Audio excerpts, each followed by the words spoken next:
Fadilah pahala yang besar belum tentu terdapat pada ibadah yang besar. Fadilah yang besar kadang-kadang tersembunyi pada sesuatu yang dipandang remeh oleh orang-orang yang ada di sekitar.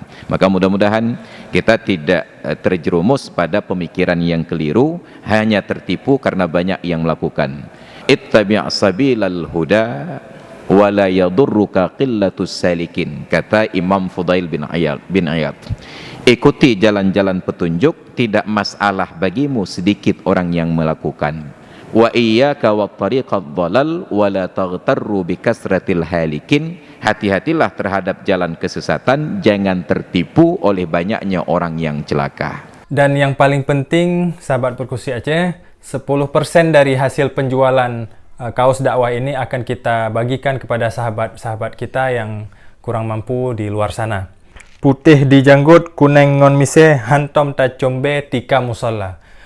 Walaupun panjang kalimatnya, namun makna dari lirik itu mengajak kita untuk melakukan sholat. Ilmu tanyo benar, amai tanyo benar, kure tanyo benar, ngak selamat dunia akhirat. Bismillahirrahmanirrahim. Assalamualaikum warahmatullahi wabarakatuh. Alhamdulillahi rabbil alamin, wa bihi nasta'inu ala umurid dunya waddin, wassalatu wassalamu ala nabiyyina wa habibina wa maulana Muhammadin asyrafil anbiya'i wal mursalin, wa ala alihi wa sahbihi wa azwajihi wa atba'ihi ila yaumiddin. Wa qala Allah ta'ala fil Qur'anil azim wa huwa asdaqul qailin, inna iddatash syuhuri 'indallahi 12 syahran fi kitabillahi yawma khalaqas samawati wal ard minha arba'atun hurum dzalika ad-dinul qayyim fala tadhlimu fihinna anfusakum. Sadaqallahul azim wa sadaqa rasuluhun nabiyyul habibul karim wa nahnu ala dhalika minasyahidin wa syakirin walhamdulillahi rabbil alamin wa ba'du. Hadirin dan hadirat jamaah salat maghrib dan isya yang dimuliakan Allah, alhamdulillah dapat berhadir lagi di malam yang mulia ini, di malam yang keempat bulan Rajab 1442 Hijriah. Dan mohon maaf pada pertemuan yang lalu berhalangan hadir sebab ada kegiatan di luar daerah, tepatnya di Aceh Timur, dalam rangka peringatan Maulid Nabi, walaupun sudah di penghujung bulan Jumadil Akhir, karena Maulid di Aceh nggak habis-habis sampai dengan hari ini. Dan sekarang kita sudah berada di bulan Rajab, maka terkait dengan bulan Rajab ini ada beberapa hal yang perlu dijelaskan lagi, sebab ada beberapa praktek yang kadangkala ada referensi, kadangkala tidak ada referensi, ada kalanya memang dianjurkan, ada kala sekedar mubah, dan boleh jadi makruh, dan boleh jadi pula hukumnya haram. Berbetulan 1 Sya'ban, 1 Rajab di tahun ini pada hari Sabtu 2 hari yang lalu, dan ketika kita pantau di dunia nyata sampai ke dunia maya, banyak pihak yang mengunggah tentang fadilah bulan Rajab, teristimewa terkait puasa sunat Rajab dalam tanda kutip, dan kadangkala yang mengunggahnya juga orang-orang yang berilmu, bukan hanya berlisensi dalam negeri tetapi juga sudah menuntut ilmu sampai ke luar negeri, ilmu-ilmu keagamaan. Apa yang harus kita luruskan sesuai dengan ayat yang tadi saya baca di awal dalam surat At-Taubah. Allah menyatakan, inna iddatash syuhuri 'indallahi 12 syahran.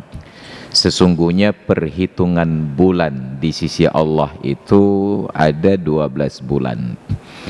Karena itu memang sunnatullah, walaupun di dunia ini ada bangsa, negara yang tidak menjunjung tinggi syariat Allah, baik agama Islam, Yahudi ataupun Nasrani, mereka menganut ajaran-ajaran yang lain yang sesat bahkan menyesatkan, tetap tidak bisa keluar dari sunnatullah ini. Dari hitungan bulan dalam setahun ada 12 bulan. Kalender Hijriah 12 bulan, dari Muharram sampai dengan Zulhijjah. Kalender Masehi 12 bulan, mulai dari Januari sampai dengan Desember. Kalender Imlek Tionghoa juga 12 bulan. Kalender Mesir kuno itu juga terdiri dari 12 bulan. Tahun Saka 12 bulan. Terserah apakah mereka beriman kepada Allah atau tidak, tetap 12 bulan. Bahkan perhitungan rasi bintang yang sebenarnya bertentangan dengan nilai-nilai keimanan, itu juga ada 12 rasi bintang yang setiap pekan atau setiap bulan itu keluar di surat-surat kabar ataupun majalah tertentu tentang ramalan-ramalan zodiak. Percaya kepada ramalan itu bertentangan dengan nilai-nilai keimanan. Tapi mereka tidak bisa menolak bahwa dalam setahun terdapat 12 rasi bintang. Yang 12 bulan ini, kata Allah, fi kitabillah, terdapat di dalam kitabullah, Taurat, Injil, Zabur, dan juga Al-Quran.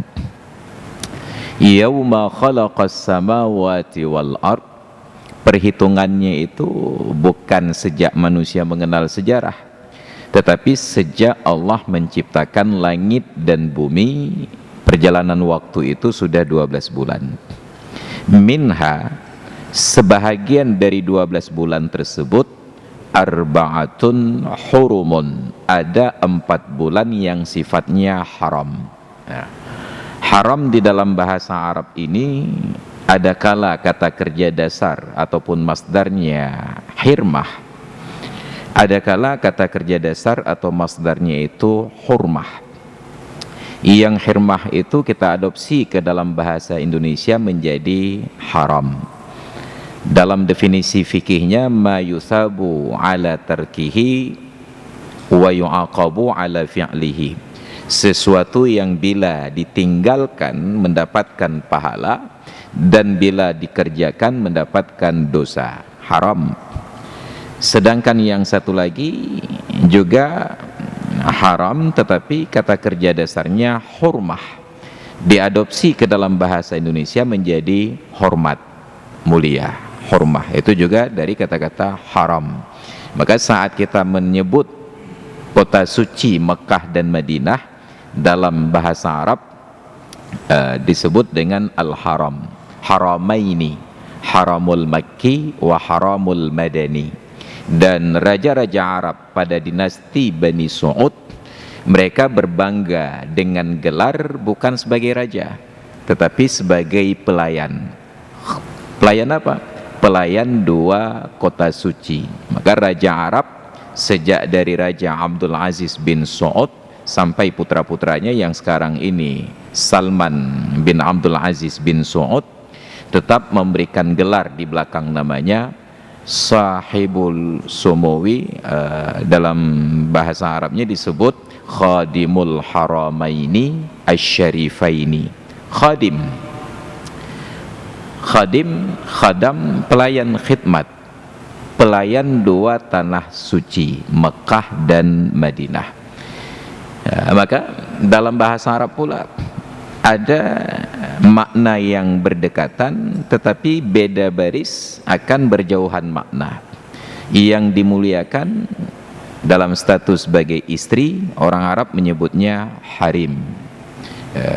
Man hiya, misalnya kita berjalan dengan istri, ada yang bertanya siapa dia? Kita akan menjawab harimi, istriku. Dari kata harim diadopsi, di dalam istana itu ada ruangan khusus yang disebut dengan harim. Dalam bahasa kita menjadi harim.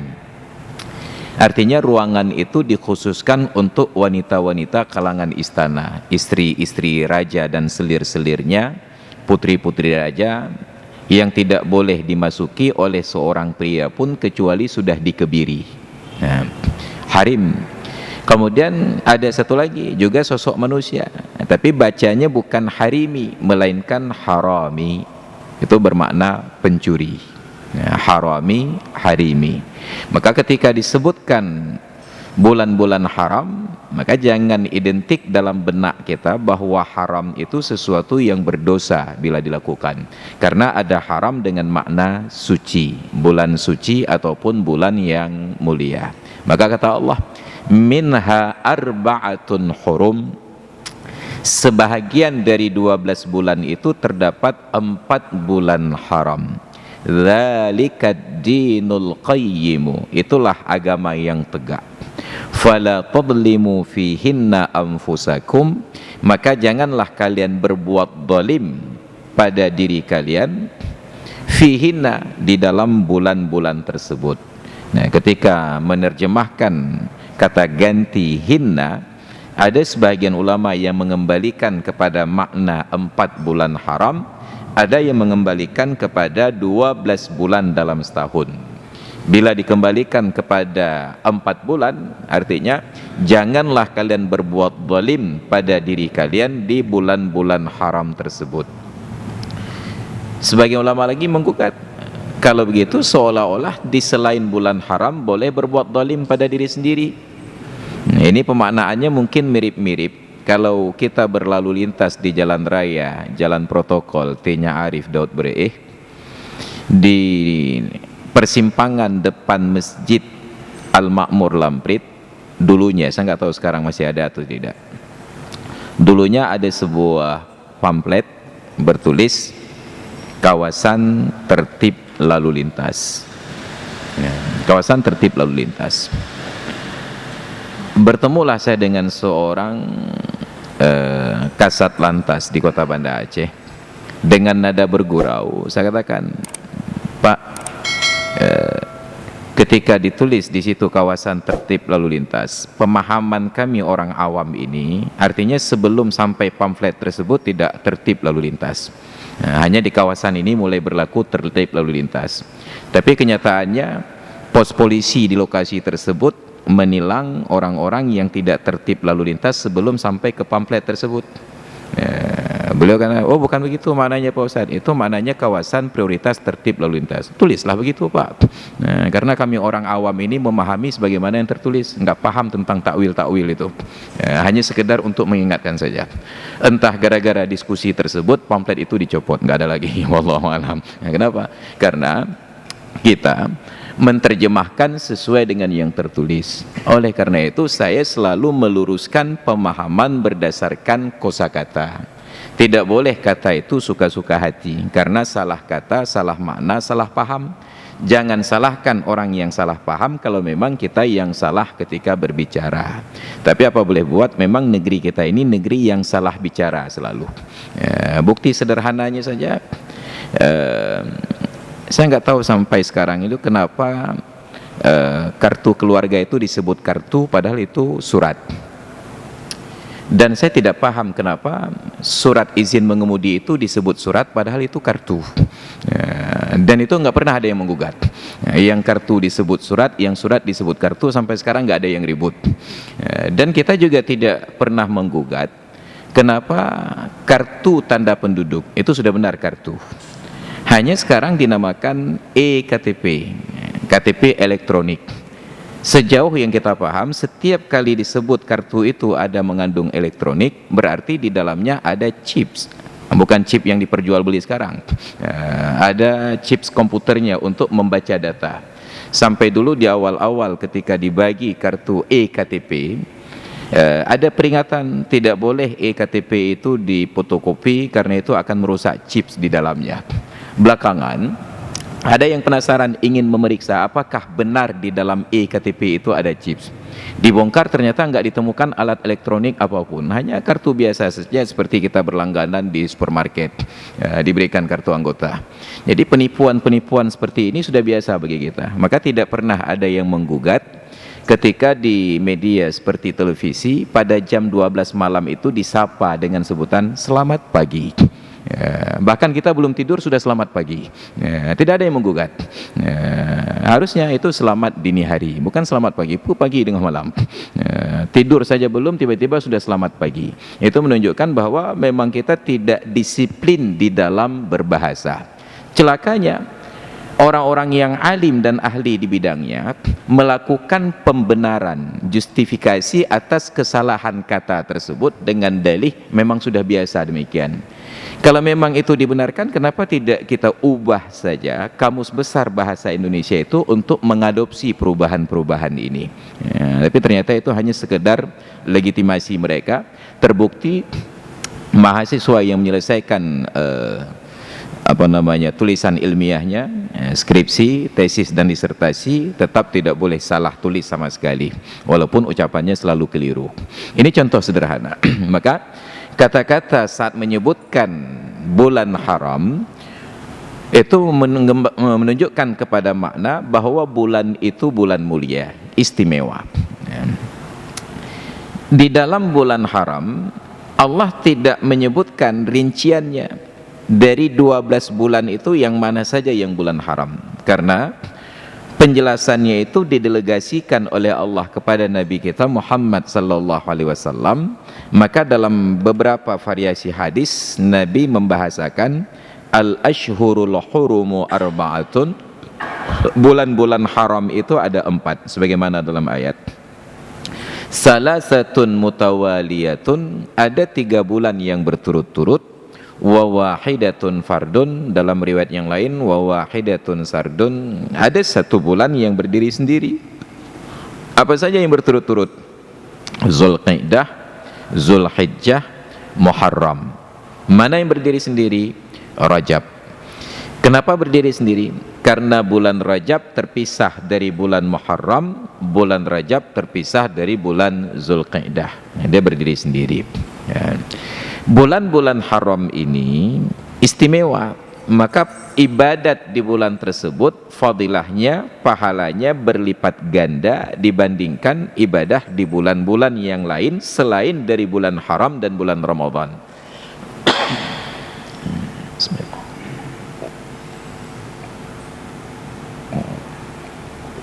Ada fadilah khusus.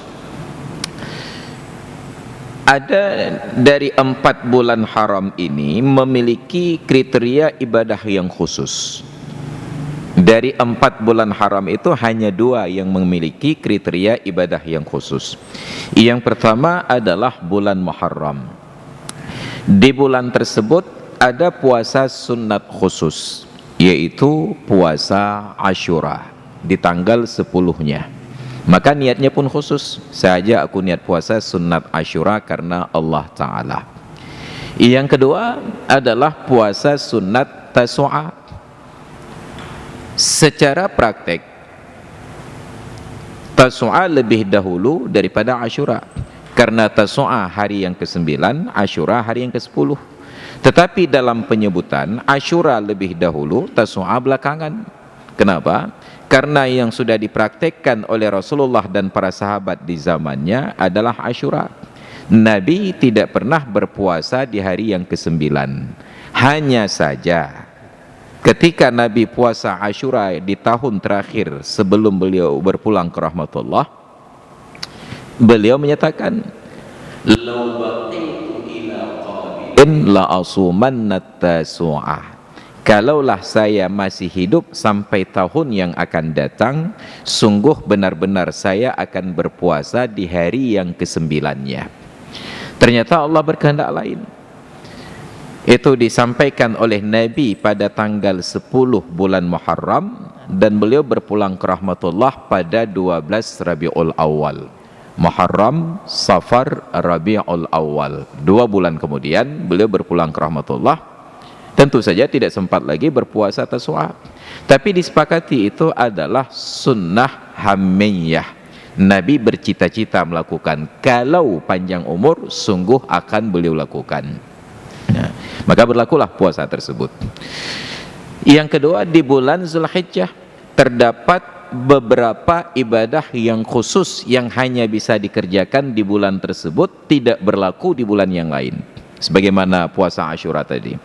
Apa saja? Yang pertama, ibadah wajib, haji, rukun Islam, tidak sah dikerjakan kecuali di bulan Zulhijjah, sekalipun sudah boleh dimulai sejak dari bulan Syawal. Al-hajju ashhurum ma'lumat, haji itu di bulan-bulan yang sudah diketahui, Syawal, Zulqa'dah, Zulhijjah, tapi hanya sebatas memulai niat. Sedangkan puncak ibadat adalah di bulan Zulhijjah. Maka Nabi pertegas, al-hajju Arafah, haji itu adalah Arafah. Bermasalah lagi. Apa ya masalahnya? Tentang ritual ibadah khusus yang kedua di bulan Zulhijjah terkait dengan Arafah, yaitu puasa sunat Arafah. Puasa sunat Arafah ini terkait dengan waktu, bukan terkait dengan tempat. Kenapa? Karena Arafah dalam literatur fikih itu adalah nama untuk dua perkara. Yang pertama nama tempat, dan ternyata tempat itu sejauh yang saya tahu ada di dua lokasi. Yang pertama di Mekah, Padang Arafah, dan yang kedua di Serambi Mekah, Desah Arafah, Belang Padang. Yang kedua, Arafah itu adalah nama waktu, yaitu untuk hari yang ke-9 di bulan Zulhijjah. Maka ketika Nabi sebutkan dalam hadis tadi, al-hajju Arafah, haji adalah Arafah. Arafah yang dimaksud di dalam hadis tersebut merujuk kepada dua perkara sekaligus, tempat dan waktu. Maka baru sah haji seseorang apabila sudah berniat haji dan sempat berwukuf di Padang Arafah di tanggal 9. Ada orang berniat haji di Prada, pada tanggal 9 dia wukuf di Belang Padang, tidak sah hajinya. Ada orang di Padang Arafah tanggal 9 Zulhijjah tetapi tidak berniat haji, juga tidak sah hajinya. Maka haji itu menyebutkan Arafah dengan dua makna sekaligus, di tempat yang bernama Arafah, di hari yang bernama Arafah. Nah, maka dalam hadis tentang haji wada, Nabi menyebutkan dua perkara itu, ka hurmati yaumikum hadza wa makanikum hadza, seperti mulianya hari kalian ini dan tempat kalian berada saat ini, yaitu di tanggal 9 Zulhijjah di Padang Arafah. Sunnat puasa Arafah di tanggal 9 Zulhijjah sesuai dengan lokasi. Jadi teringatlah saya suatu ketika sekitar 3-4 tahun yang lalu, kebetulan terjadi perbedaan penetapan 1 Zulhijjah antara Indonesia dengan Arab Saudi. Arab Saudi lebih cepat. Jadi saat di Arab jemaah haji sedang wukuf tanggal 9, kita di Aceh baru tanggal 8. Di hari tersebut salat duhurnya saya kerjakan di Masjid Baitus Salihin di Ulekaring. Selesai salat duhur, saya keluar dari masjid dan berpapasan dengan beberapa orang jamaah yang saya kenal sedang duduk bersandar di tiang-tiang bulat itu. Saya tawarkan, yuk kita ngopi. Ya, ada je kopi. Karena orang Aceh itu mesti je kopi, nggak bepungo. Apa jawaban bapak-bapak ini? Minta maaf Pak Ustaz, saya puasa katanya. Tapi dalam bahasa Aceh, laki maaf, aku ilmu puasa. Saya tanya, puasa apa? Puasa apa? Apa jawabannya? Puasa Arafah, kata beliau. Loh, kok puasa Arafah ini kan tanggal 8? Apa pembelaan beliau? Iya Pak Ustaz, saya puasa Arafah hari ini karena di Arab orang sedang wukuf. Jadi karena beliau mengkaitkan puasa Arafah hari ini karena di Arab sedang wukuf, spontan meluncur dari mulut saya pertanyaan berikutnya, kalau begitu kenapa anda sholat duhur sekarang sedangkan di Arab belum duhur? Beliau berpuasa Arafah hari ini karena di Mekah orang sedang wukuf, artinya di Mekah tanggal 9. Kalau memang ibadat kita di sini mengikut di Arab, lalu kenapa sholat duhur sekarang sedangkan di Arab baru jam 9? Baru terdiam beliau. Jadi itu menunjukkan bahwa pemahaman kita sepotong-potong, tidak tuntas, tidak komprehensif. Maka ibadat itu berdasarkan sebab pada tempat di mana kita berada, bukan kembali ke Mekah, kecuali saat kita berada di Mekah. Jangankan ke Mekah dulu, di Aceh saja. Ketika pertama kali saya berkunjung ke Surabaya sekitar 2017 yang lalu, singgah di hotel, saya sudah menyetel waker itu pada jam 5 tepat untuk salat subuh. Dan alhamdulillah jam waker itu berfungsi, alarm itu berfungsi. Pada jam 5 wakernya berfungsi. Saya terbangun, tapi ternyata di luar sudah terang, matahari sudah naik. Barulah saya cek jadwal waktu salat, ternyata di Surabaya itu waktu subuh jam 3, habis waktu subuh jam 5. Saya pikir masih di Aceh. Ya, jadi sudahlah salat subuh qada'an lillahi ta'ala. Ya, kenapa? Karena sudah jam 5:30 saya salat subuhnya. Ini yang terjadi. Itu baru di Indonesia, di daerah yang sama-sama waktu Indonesia Barat, Jawa Timur sampai dengan Aceh. Makanya sangat beruntung kita yang tinggal di Aceh, karena Aceh ini adalah orang yang paling telat sholat subuh se-Indonesia. Nggak ada yang menyaingi kita. Di Indonesia yang paling telat sholat subuh orang Aceh. Kenapa? Karena kita adalah waktu Indonesia Barat yang paling barat. Yang sanggup mengalahkan kita hanya dua. Yang pertama orang Sabang, yang kedua Pulau Aceh. Ya, itu bertambah 2 menit lagi waktunya. Ya. Inilah kenikmatan tinggal di Aceh, paling telat sholat subuh. Itu baru satu daerah, satu wilayah dengan kesamaan waktu, sama-sama waktu Indonesia Barat. Apalagi nanti dengan waktu Indonesia Tengah dengan waktu Indonesia Timur. Maka dulu juga sempat terjadi persoalan. Ada pengajian di Masjid Raudatul Jannah, Rumah Sakit Zainul Abidin. Waktu itu masih Aswaja. Jadi ada pengajian hari Rabu. Menjelang sholat asar, ketua BKM-nya berikan selebaran kepada saya, Ustadz, mohon nanti setelah sholat asar kita kerjakan sholat gerhana bulan. Terkejut saya, ini kok gerhana bulan sholat asar? Mau bulan hidup Islam? Saat saya verifikasi, rupanya terjadi gerhana bulan di daerah Papua, waktu Indonesia Timur. Di sana sudah malam terbit bulan, kita masih siang.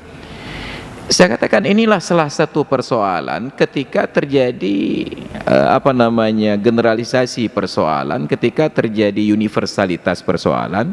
Sesuatu yang terjadi di tempat lain kita seragamkan terjadi di sini. Gerhana bulan di waktu malam, gerhana matahari di waktu siang. Bagaimana sholat gerhana bulan kalau waktunya masih siang?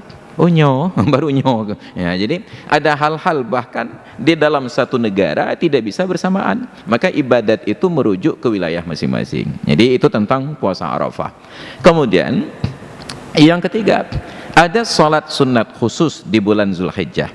Namanya sholat Idul Adha. Enggak bisa dikerjakan di bulan yang lain dan di hari yang lain. Tetap di tanggal 10 Zulhijjah.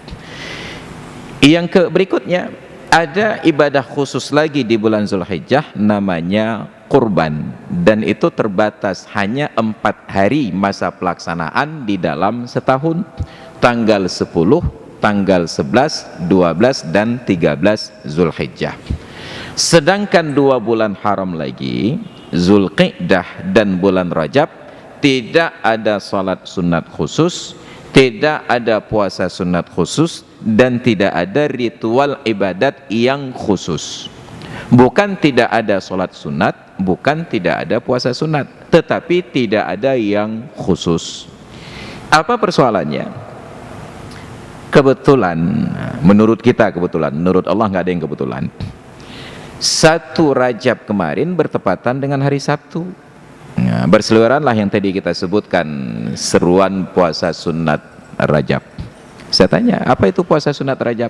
Tidak ada dalam Islam yang namanya puasa sunat Rajab.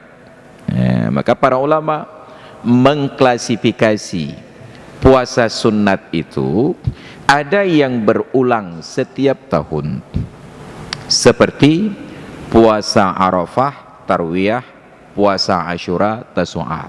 Itu berulang setahun sekali. Kemudian yang kedua, ada puasa sunat yang berulang sebulan sekali. Seperti, bukan sekali bulan sekali, setiap bulan. Seperti puasa sunat Ayyamil Bid, puasa putih. Tanggal 13, 14, dan 15 setiap bulannya. Kemudian ada juga puasa hitam. Apa itu puasa hitam? Puasa sunat di akhir bulan, tanggal 28, 29, dan 30. Kenapa disebut putih dan hitam? Ternyata untuk menjelaskan malamnya itu terang dengan malamnya itu gelap. 13, 14, 15 itu saat malam hari, bulan bercahaya terang. Terang diidentikan dengan putih, sedangkan gelap diidentikan dengan hitam. Termasuk dalam Al-Quran bahasanya demikian. Summa atimmus siyana bi subhanallah. Benang yang putih itu adalah terangnya fajar, dan benang yang hitam itu adalah gelapnya malam. Ternyata Al-Quran berbahasa demikian, Nabi membahasakan demikian, dan termasuk orang-orang tua kita di Aceh membahasakan demikian. Maka saat orang tua melihat ada anak kecil berkulit putih, oma pengeh dah ni. Demikian pula saat mereka melihat anak kecil berkulit hitam, umat tuput dah ganu ya. Jadi diintikan dengan bahasa demikian. Maka puasa putih disebut putih, Ayyamul Bid, hari-hari putih, karena malamnya itu bulan bercahaya terang. Hari-hari hitam disebut demikian karena malam hari bulannya tidak terlihat, gelap, maka disebut hitam. Disunatkan puasa berulang setiap bulan. Kategori yang ketiga, puasa sunat yang berulang setiap pekan, yaitu puasa sunat hari Senin dan puasa sunat hari Kamis. Nah, tidak ada dalam literatur fikih tentang puasa sunat Rajab, puasa sunat Sya'ban. Yang ada puasa sunat di bulan Rajab dan puasa sunat di bulan Sya'ban. Nah, dianjurkan berbanyak-banyak ibadah di bulan haram. Termasuklah bulan Rajab, termasuk puasa sunat, salat sunat, sedekah sunat, kecuali musunat, tidak perlu diulang. Nah, masalahnya di hari Sabtu kemarin banyak yang puasa. Apa masalahnya? Hari Sabtu berpuasa sunat khusus satu hari, hukumnya makruh. Makruh mengkhususkan hari Sabtu untuk berpuasa sunat, kecuali bila yang dikerjakan di hari Sabtu itu mengqadha puasa fardu Ramadan. Kecuali bila hari Sabtu itu bertepatan dengan pelaksanaan puasa kifarat. Kecuali bila di hari Sabtu itu bertepatan dengan nazar puasa tertentu. Dan termasuk dalam pengecualiannya, bila hari Sabtu tersebut bertepatan dengan tanggal 9 Zulhijjah ataupun bertepatan dengan 10 Muharram. Bila tidak, hanya puasa sunat saja, disyaratkan oleh para ulama baru boleh puasa sunat hari Sabtu bila diawali dengan puasa sunat satu hari sebelumnya ataupun melanjutkan puasa sunat satu hari setelahnya. Maka disinilah perlu pemahaman fikih agar saat kita beribadat berlandaskan kepada ilmu. Kenapa demikian? Sebab bila tidak, maka ibadah yang kita harapkan dapat pahala, justru yang kita panen adalah dosa. Kata orang-orang tua di Aceh dulu, bak taharap pahala UBP merumpok palih UBPA katanya. Kenapa? Karena melaksanakan ibadat pada waktu yang tidak boleh beribadat, dimakruhkan walaupun tidak berdosa, tetapi harapan kita untuk mendapatkan pahala menjadi kacau. Sama seperti peristiwa yang lain yang juga sering saya ulang-ulang. Hari raya Idul Fitri dan Idul Adha, hari raya itu diberikan oleh Allah untuk bersukacita, tapi kita ubah nuansanya menjadi duka cita, sampai menjadi duka cita massal di Aceh, dan berulang-ulang.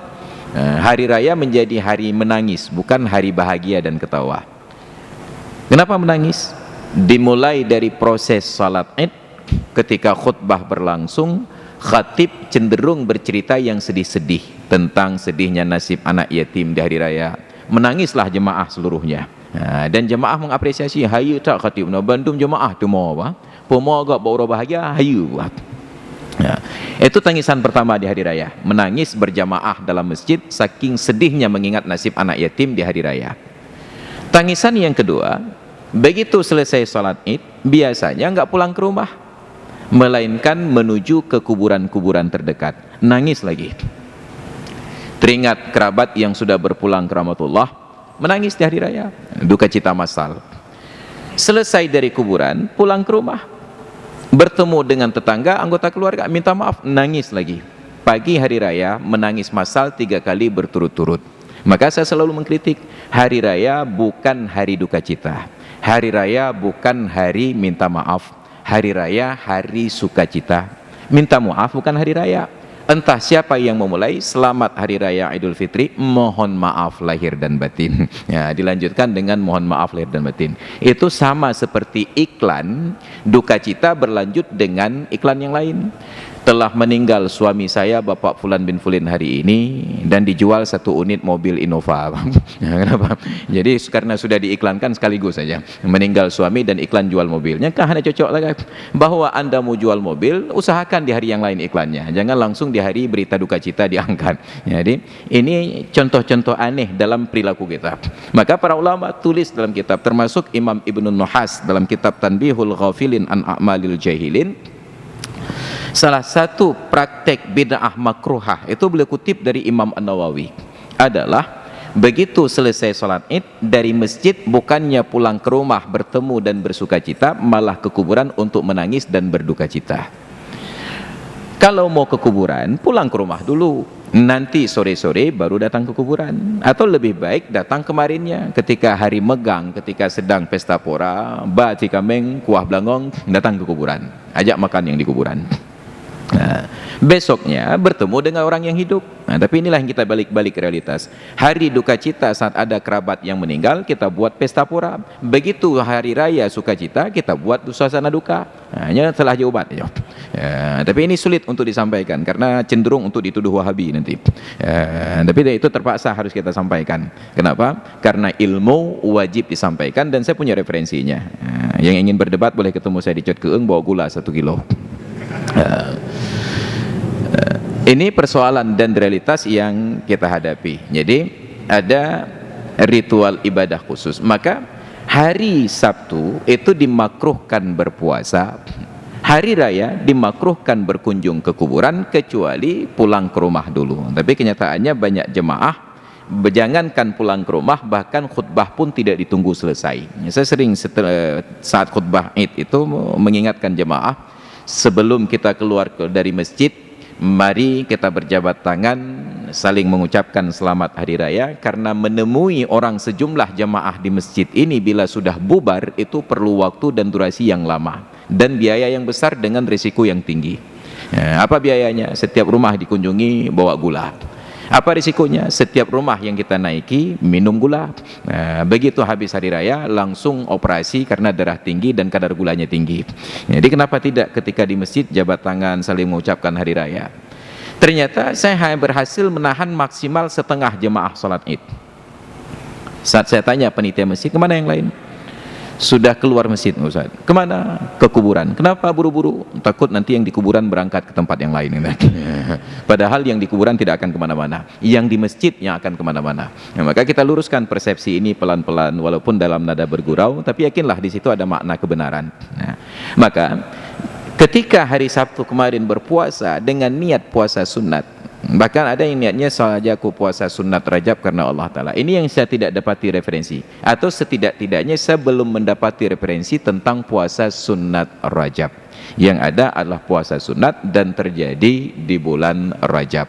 Oleh karena itu setiap kitab yang sudah saya baca, rata-rata sarannya berpuasalah di bulan Rajab, perbanyaklah puasa di bulan Rajab, di hari Senin, di hari Kamis, puasa putih, puasa hitam, atau maksimal puasa Daud, yaitu berpuasa 1 hari, berbuka 1 hari.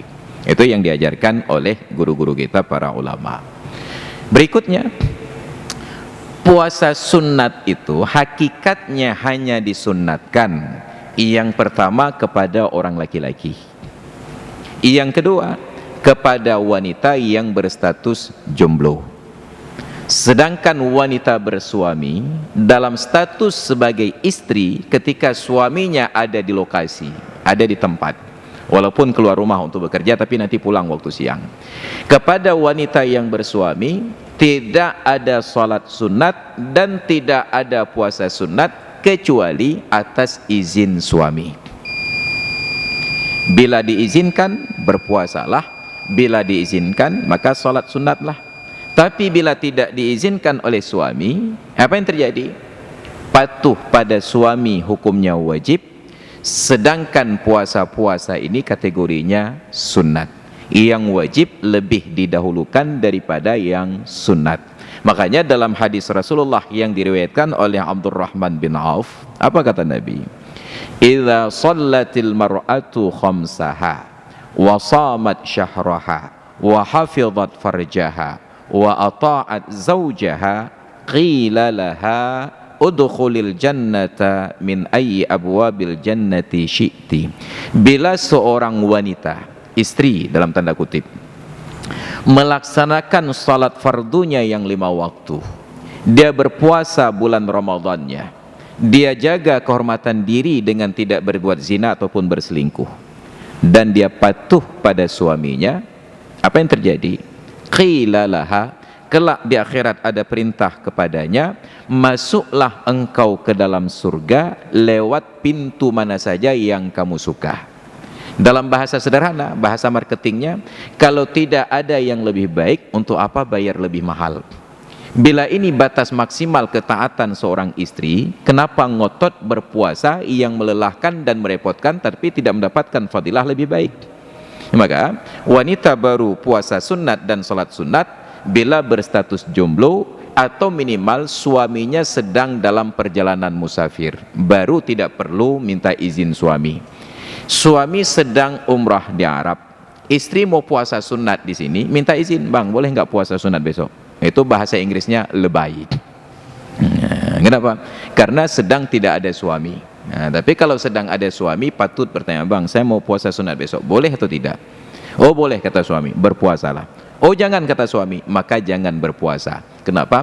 Patuh pada suami wajib, sedangkan puasa tadi hukumnya sunat. La ta'ata li makhluqin fi ma'siyatil khaliq. Tapi bila perintah ini hukumnya wajib, tidak ada ketaatan kepada makhluk bila sudah terkait perbuatan maksiat melawan Allah Subhanahu wa taala.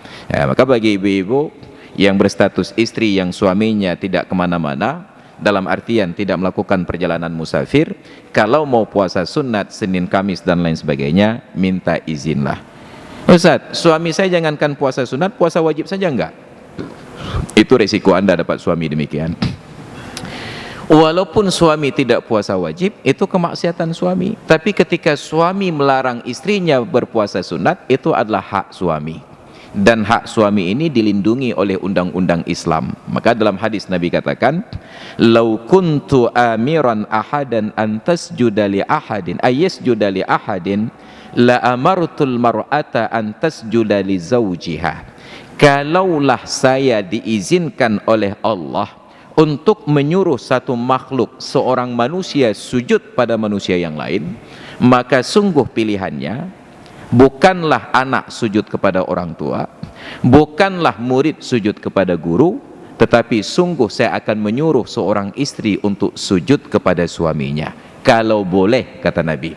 Tapi ternyata tidak boleh. Sedemikian besar hak suami terhadap istri.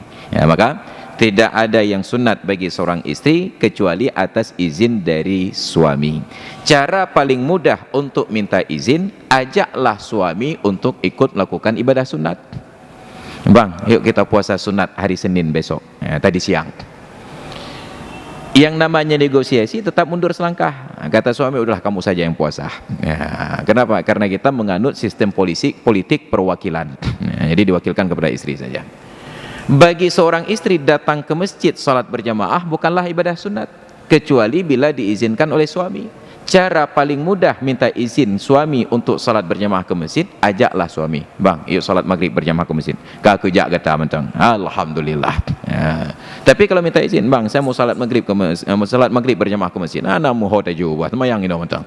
Kenapa? Yang namanya negosiasi, transaksi tetap mundur selangkah. Maka cara paling mudah bagi istri minta izin salat berjamaah ke masjid, ajak suami. Karena semaksiat-maksiatnya suami, minimal dia tidak akan melarang istrinya. Kakejak kata mentang. Kalau ada yang lebih baik lagi, dia antarkan istrinya salat berjamaah ke masjid, lalu dia pulang ke rumah. Nyandu mentuah lah kau.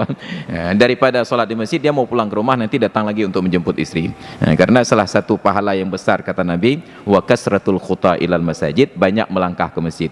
Antar istri pulang, kemudian balik lagi, jemput pulang lagi. Yang paling bagus, dia ajak istrinya salat berjamaah ke masjid, syukur-syukur kalau dia jadi imamnya. Tapi ternyata ada yang lebih parah lagi. Apa yang lebih parah? Ada seorang pria baru sedang dalam tahap PDKT dengan seorang perempuan, jalan-jalan hari Sabtu dan hari Minggu, tapi tidak lupa berjamaah berdua. Bayangkan, Romeo dan Juliet salat berjamaah, Romeo jadi imam, Juliet jadi makmum. Walaupun itu salat berjamaah, tetap kapasitasnya maksiat. Tapi walaupun maksiat, mereka tetap berjamaah. Ini namanya pacaran yang islami barangkali menurut versi mereka. Nauzubillah summa nauzubillah. Dan itu sah ditangkap oleh Satpol PP dan WH ketika sedang salat. Tetap namanya khalwat. Maka hati-hati, jangan nuansa maksiat dibungkus dengan nilai-nilai ibadat. Tetap wala talbisul haqqa bil batil. Jangan kalian bungkus pakaian kebenaran untuk menutupi kebatilan. Tetap itu namanya adalah maksiat.